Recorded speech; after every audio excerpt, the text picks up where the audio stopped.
देखिए क्वेश्चन है आपका एक्सरसाइज 6.7। क्वेश्चन है आपका current in a circuit falls from 5 ampere to 0 ampere in 0.1 second.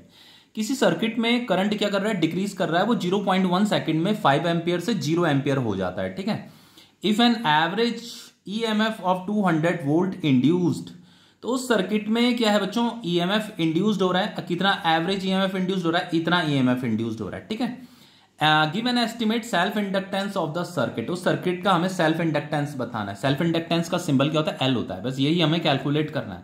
तो देखो बच्चों, जैसे मान लो ये हमारे पास एक सर्किट है, ये मान लो इसमें ऐसे करंट फ्लो कर रहा है। ये आपका एक सोलोनाइड है, तो इसमें जो करंट फ्लो कर रहा है वो डिक्रीजिंग है। करंट क्या हो रहा है, डिक्रीज कर रहा है। तो किसी भी सोलोनाइड से अगर करंट बच्चों डिक्रीज कर रहा है तो उस सोलोनाइड को इंडक्टर बोला जाता है। हमेशा याद रखना, किसी भी सोलोनाइड में अगर करंट या तो इंक्रीज कर रहा है या तो डिक्रीज कर रहा है ना, तो उस सोलोनाइड को इंडक्टर बोला जाता है। क्यों बोला जाता है, क्योंकि ये सोलोनाइड क्या करता है, ईएमएफ इंड्यूस करने लग जाता है। करंट के डिक्रीज करने से ये अपने में ईएमएफ इंड्यूस करने लग जाता है, इसीलिए इसे इंडक्टर बोला जाता है। ठीक है, और इसी इंडक्टर का हमें क्या बताना है, सेल्फ इंडक्टेंस बताना है। अब देखिए यहां पे ईएमएफ तो दे रखा है, इसमें जो ईएमएफ इंड्यूस हो रहा है कितना हो रहा है, 200 वोल्ट दे रखा है। ये सेल्फ इंडक्टेंस हमें बताना है। तो बच्चों ईएमएफ का फॉर्मूला जो होता है वो होता है आपका -LdI/dt होता है। ठीक है, मतलब सेल्फ इंडक्टेंस के टर्म्स में ईएमएफ का जो फॉर्मूला होता है LdI/dt होता है।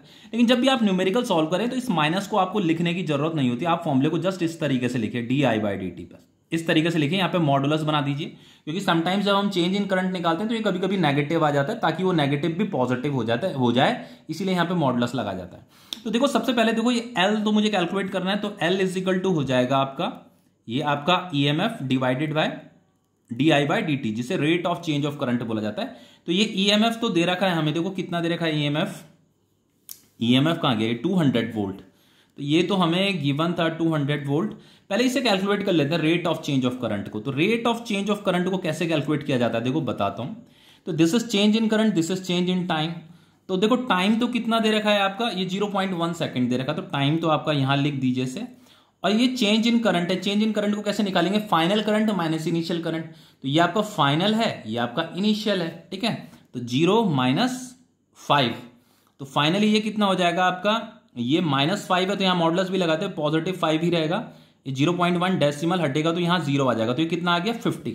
ठीक है, तो rate of change of current कितना आ रहा है, 50 एम्पियर पर सेकंड आ रहा है। मतलब एक सेकंड में 50 एम्पियर का करंट क्या हो रहा है, चेंज हो रहा है। एक सेकंड में चेंज होने का मतलब यहां पे डिक्रीज कर रहा है करंट, वो एक सेकंड में 50 एम्पियर डिक्रीज कर जाता है। ये है क्वेश्चन में जो मैं कहना चाह रहा हूं आपको। देखो तो L = यहां पे वैल्यू पुट कीजिए, EMF कितना है 200 वोल्ट है, डिवाइडेड बाय ये rate of change of current कितना है 50 है।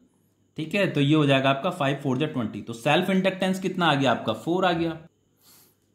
इसका जो SI यूनिट होता है वो होता है हेनरी। ठीक है, तो ये क्वेश्चन आपका कंप्लीट हो गया है।